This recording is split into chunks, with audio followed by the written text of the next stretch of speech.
देश में होने वाले लोकसभा चुनाव के लिए शासकीय कर्मचारी और अधिकारियों की ड्यूटी जिला निर्वाचन विभाग द्वारा लगाई जाती है। ऐसे में कई लोग मेडिकल सर्टिफिकेट सहित विभिन्न कारण बताकर चुनावी ड्यूटी से भागने की कोशिश करते हैं। इस मामले में बीते दिन इंदौर कलेक्टर और जिला निर्वाचन अधिकारी आशीष सिंह ने ऐसे लोगों पर जांच के बाद त्वरित कार्रवाई करने की बात कही है। तो वहीं शासकीय कर्मचारी संघ के तृतीय वर्ग के प्रांतीय महामंत्री हरीश बोयत ने इस मामले में अपनी प्रतिक्रिया दी है। उन्होंने कहा कि करीब 10 वर्ष पहले कई कर्मचारी चुनावी ड्यूटी से दूर जाने के लिए अलग अलग तरह के बहाने बनाते थे, लेकिन वर्तमान में ऐसा नहीं है। कर्मचारी और अधिकारी पूर्ण निष्ठा से अपने कार्य का निर्वहन करते हैं। यदि कोई मेडिकल संबंधी समस्या बताकर निर्वाचन में कार्य नहीं करने की बात कह रहा है तो उसका आवेदन बोर्ड ऑफ मेडिकल को प्रेषित किया जा रहा है। हरीश बोयत ने बताया कि इंदौर जिले में हजारों की संख्या में शासकीय कर्मचारी और अधिकारी निर्वाचन कार्य में शामिल होने के लिए निर्वाचन विभाग के आदेश के मुताबिक कार्य प्रणाली में जुटे हुए हैं। कर्मचारी सबसे ज़्यादा अगर कहना चाहिए रेयर रहता है तो वो निर्वाचन के समय रहता है, क्योंकि निर्वाचन का कार्य जो है प्रशासन के लिए सबसे महत्वपूर्ण वर्क होता है, वो बहुत बड़ा वर्क रहता है। तो हम हर कर्मचारी से यही कहते हैं, भैया सब जगह बहाने कर लेना, बाकी निर्वाचन में कहीं भी बहाने नहीं होना चाहिए। विगत 8-10 साल पहले हमने देखा है कि काफ़ी लोग बहाने बना के तरह तरह के बहाने बना करके प्रशासन के समक्ष जाते थे। कोई महिला बच्चों को लेकर चली जाती थी, कोई पट्टे बांध कर चला जाता था, कोई मतलब तरह तरह के बहाने चलते थे। बाकी वर्तमान में अब इस तरह से हो गया है कि यदि कोई अस्वस्थ होने का देता है कि मैं अस्वस्थ हूँ तो उसको मेडिकल बोर्ड भेज दिया जाता है। यदि मेडिकल बोर्ड से अनुमोदन हो जाता है कि हाँ ये वर्क करने के लायक नहीं है आज की तारीख में, तो उसको मुक्त कर दिया जाता है। बाकी जिसके लिए आ जाता है कि ये तो वर्क करने लायक है तो उसकी ड्यूटी निरस्त किसी भी हाल में नहीं होती है। और हम तो हमेशा कर्मचारियों से बोलते हैं कि निर्वाचन के समय सतर्क रहें। जहाँ भी प्रशिक्षण के आपके आर्डर आए आप उसको तत्काल रिसीव करें। जब भी ट्रेनिंग है अपनी ट्रेनिंग करें।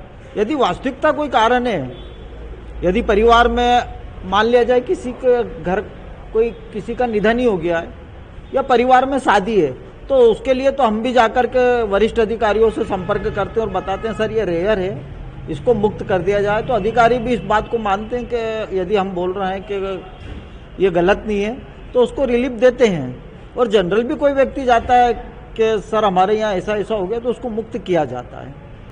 इस संबंध में मेरे को कोई जानकारी नहीं है और हमारे संगठन द्वारा इस तरह की कोई याचिका भी नहीं लगाई गई है और ना मेरी जानकारी में अभी तक इस तरह का कोई आया है कि किसी संगठन के द्वारा, क्योंकि शासन द्वारा जो 19 मान्यता प्राप्त कर्मचारी संगठन है उनके द्वारा तो कहीं पर भी किसी प्रकार की इस तरह की कोई याचिका नहीं लगाई गई है। मतलब जिस तरह से मतलब अभी तक के होता है 15 से 16 हज़ार कर्मचारी मतलब पूरे चुनाव में लगते हैं, तो इस मर्तबे भी 15 से 16 हज़ार कर्मचारी अपनी ड्यूटी चुनाव में देंगे।